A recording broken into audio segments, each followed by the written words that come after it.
Om Namo Venkateshaya.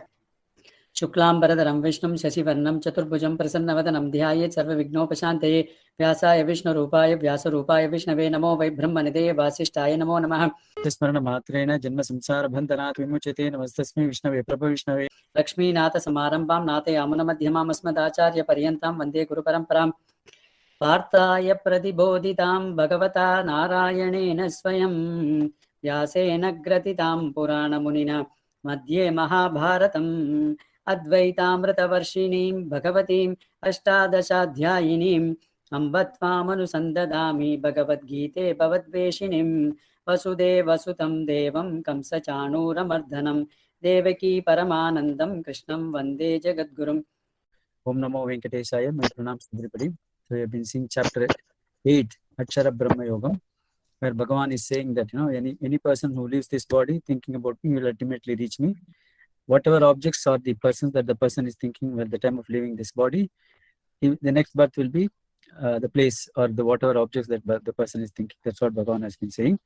So then Arjuna's question was, how do I think about you at the time of leaving this body? Bhagavan says, Tasmat Sarveshu Kaleshu Mamanusha. That means all times if you start thinking about me, then obviously at the time of leaving this body also, you will remember about me. That's what he said. Plus, he has been talking about how different people follow different methods of, this leaving this body. One such a thing was a person who is able to lift his prana to the middle of this eyebrow and leaves this body, he will be able to reach me. Other person who is thinking about the Akshara Omkaram, Omkara Aksharam, and then, renouncing this body, that person also reaches me. And see, this body is made up, the sariram that we have got is the gross body. Then there is something called subtle body. Subtle body is a body which cannot be perceived by the sense organs. The sense organs are these 5 sense organs, the eyes, nose, ears, mouth, and then this the sense of the taste as well as the touch. So anything which cannot be perceived through these 5 sense organs is a subtle body. So the subtle body is made up of this Jivatma, mind, intellect, and then Ahamkaram. These are the things. So what happens at the time of death is, there is this subtle body and the gross body is connected through a very, very, very, very thin, this wire-like a thing, which is which you can't see through the eyes. At the base of this, the spinal cord, that's where it is connected, and through this prana.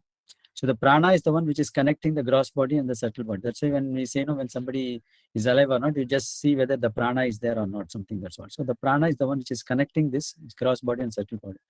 So at the time of death, what happens is this connection gets cut off. That is, the prana gets removed from this gross body, and then the subtle body goes. The subtle body, along with the subtle body, all the vasanas as well as the karmas also get, goes along with that. So that means in the next birth, of course, that is, all your vasanas and your karmas, they keep on coming to you back, because it also goes along when the body, and then the subtle body leaves this physical body. So when the subtle body leaves through any one of these 9 orifices in the body. We got 9 there. That's why this body is called as Navadvarapuri. Navadvarapuri means the 9 gates. What are the 9 gates? The 9 gates are the 2 eyes, the 2 nostrils, the 2 ears, the mouth, then the organs of excretion, the 2 organs of excretion. These are the 9 dwaras. So when the subtle body leaves through any of these dwaras, of course, there is one very, very subtle dwara which is at the top of the head. That is known as this Brahma Kapalam. That is this, this Brahmandram. That is the top one, which is where when it goes through that, then that means the person never comes back. So that means that is the only hole through which if the prana goes, then it reaches the moksha. All other things, it goes to different lokas. The one at the top goes to different higher lokas. The one at the bottom to the lower lokas. That's what that's what the Shastras say. Now let us see what Bhagavan says in the sloka number 12. How a person, a yogi, is able to consciously lift his prana and then leave this body. So let's see the sloka number 12. Namaskaram, Guruji. Sarvadvarani sanyamya manohridi nirudhya cha murthyadhyayatmana pranam asthito yoga dharanam. So this is what I said now. He's saying the same thing. Sarvadvarani samya. That means He's not allowing the prana to leave through any of this, this 9 dvara. So that means sarva dvarani samya, controlling the prana for not leaving through any of these pranas. That the yogis will be able to, this do that. So navadvarani samyamya, that means controlling this 9. Manaha buddhi, manaha hridi nirudya. That means establishing the manas into this hridayam. Hridayam is the this heart. Heart is, that's what this is spiritual heart. Spiritual heart, as I told you, that is the where Bhagavan resides in all of us. That is on the right hand side of the one. It is like a drooping lotus. So that's what Bhagavan resides in that particular in that position. So therefore, keeping the mind under this heart, hridaya, the spiritual heart, nirudya, placing it firmly. Murdhya, adhyaya atmanaha. That means that is consciously lifting this prana through the murdha. Murdhana means the head. That is the top of the head. So that is the top of murdhya atmanaha. Pranam astito. So that means one is able to keep his prana through this, this ultimate, the head of this, the top of the head. That is that the, this is the portion, Brahmarandram. In fact, in young children, you can see, it will be throbbing. So it is a very small aperture, which is, in the initial stages, you'll be able to even, if it touch it, it will be like a small, what do you call a kind of depression. You can see that. But of course, when the crane grows and then, all these bones develop, it becomes a little hard. Through that only. That's why, when the sannyasis all pass away, when they leave their body, at that time, they open the Brahma Kapalam. So Kapala Moksham is what they call it as, So therefore, they just bury them. They just break a coconut on their head. That means the prana is supposed to have gone through that one. That's what it is. So Murdhya Atmana Pranasthitaha Yogam Adharanam. That means that is the yogic situation. A yogi is able to control the prana, not living through any of the 9 holes, keeping the mind in his heart, which is where the Bhagavan resides, and then lifting his prana and then leaving it through this, the aperture at the top of the head. That person also is able to reach me. That's what Bhagavan is trying to say. In fact, the yogis can consciously do that also. So in fact, if you see in the Purana, there was a rishi called Dadichi. So when Indra was losing in his, this fight with this asura, so he prays to Mahavishnu. He says, what should I do? So Mahavishnu says, you need to develop an ayudha called as Vajraidam. Indra's ayudham is called as Vajraidam. But then for making this Vajraidam, you need the bone of a rishi, who is a well-established yogi, and therefore they went to this rishi called Dadichi and then said, you should help us. So he said, what? Then he said, this I want to have this, the kind of audacity that Indra has. He says, no, I want to have an ayudham for me, but then that needs the backbone. So can you give me your backbone? So the rishi was unput up. He said, no, okay, doesn't mean if this body can be of some use to somebody, then so it be. So that's what he thought. Then, in fact, in Adi Shankara Bhagavad Patal case, when he was being captured by some of the Kapalis, they want to give a Narabali to this, this Grama Devata to get certain occult powers. So Adi Shankara Bhagavad willingly accepted. He said, that, if I thought the body is of no use at all, if this body can be of some use to you, then it doesn't matter. You can use me forgive me as Narabali. Of course, they were able to do the Narabali. Narasimhamurti came and then he destroyed all this Kapalikas. So like that, this Dadichi Muni said that if this body can be of some use to somebody, fine. So immediately he went into the yoga avastha. He controlled all this, this is the Navadvara, then lifted his prana and then went through this Kapala Moksha and then went to the abode of Bhagavan Vishnu. So that is what. So they are consciously able to do that. That's what Bhagavan is saying. Those people will be able to do controlling the prana which cannot go through this various, this 9 holes, and then finally reaching, controlling the prana through the top of the head and then reaching the abode of Bhagavan. That's what he's saying. Let's see Sloka number 13.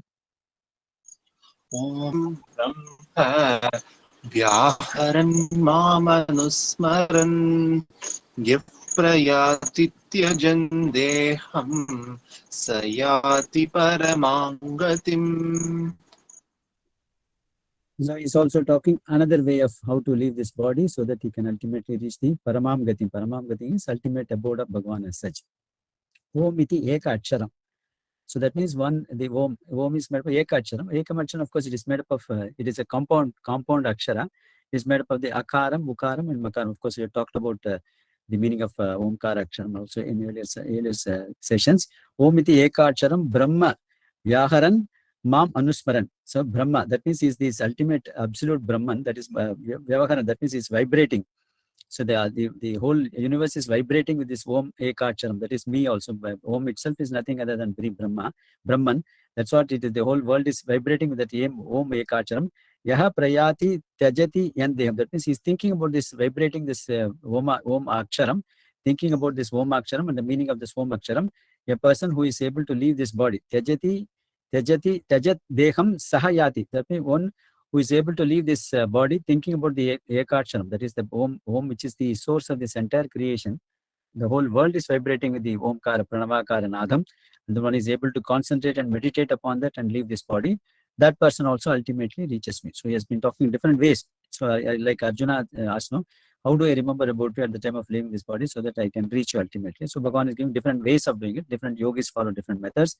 And of course, as I told you, for us, the easiest method is surrender to the Bhagavan, saying that I may not remember you at the time of death, but you remember me. And Bhagavan gives an assurance, Aham Smarami Bhaktam, Nayami Paramangati, and then the Vardaraja Pramana says, Antima Spritivarcham. So you don't have to be a person who has surrendered to me, Upayeshu Prapatti Syat. So a person who has done Prapatti and then surrendered to me and keeps following the instructions as I told him, that he is doing things which are conducive for the spiritual growth and leaving aside the things which are not conducive for the spiritual growth. These are the only things which you need to do. Then Bhagavan says, at the time of death, I will remember you. Aham Smarami Bhaktam, Nayami Paramam. So I will take him into the higher spiritual loka. That's what Bhagavan says. So that is the easiest path for us. Anyway, Bhagavan is giving different ways of doing it. Sloka number 14. Ananyacheta satatam yo mau smarati nityashah tasyaham sulabha partha nityayuktasya yoginah. So Bhagavan says, now this is the easiest way to reach me. So that means it's Sulabha. Tasya Aham Sulabha.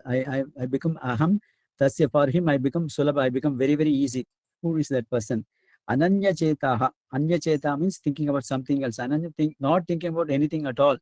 You know, in this in chapter 9 is going to talk about, of course, we all know in Vishnu Sahasram, Ananya Chintayanto Mam. That means we're not thinking about anything else, thinking about Bhagavan only. So that means a person who is not thinking about any other thing but thinking about me only, Ananya Chetaha, Satatam, always, Yaha Mam Smarati Nitya, who is thinking about me always.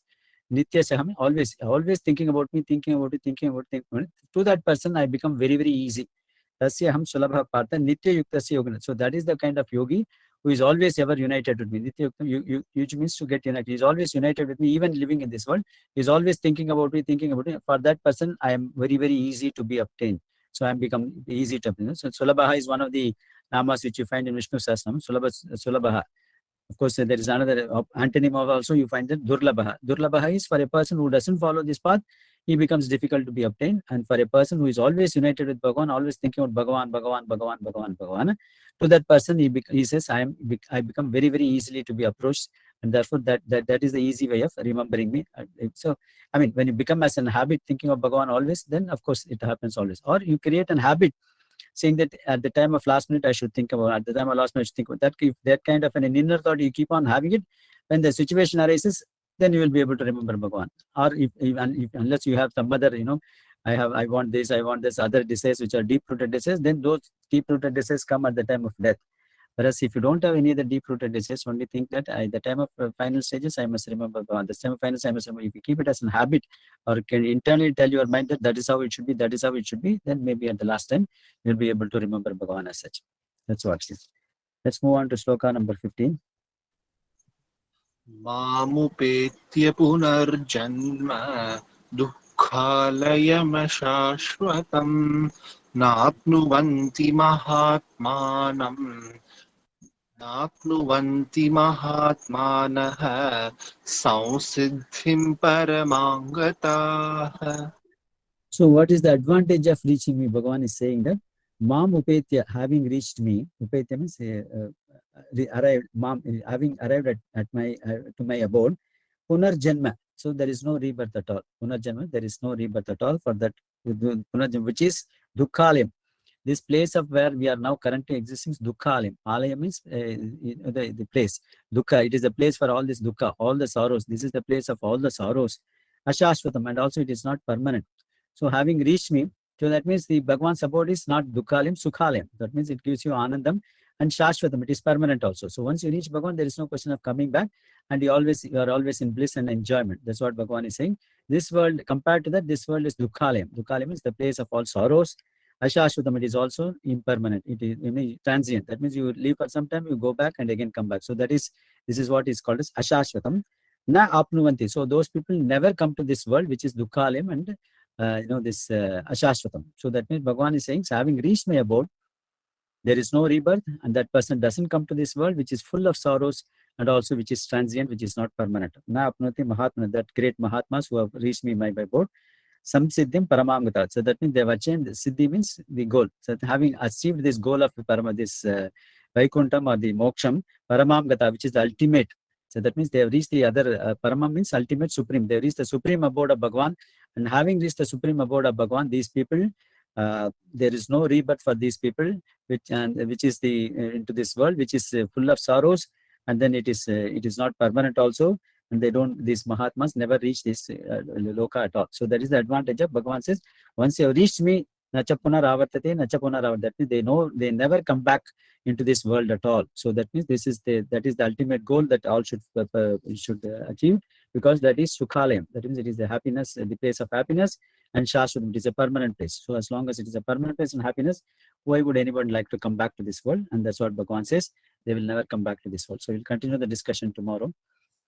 Vasudevasutam Devam Kamsa Chanuramadhanam Devaki Paramanandam Krishnam Vande Jagadgurum Sarvam Sri Krishnarpnamastu. Krishna Krishna Krishna Krishna Krishna Krishna.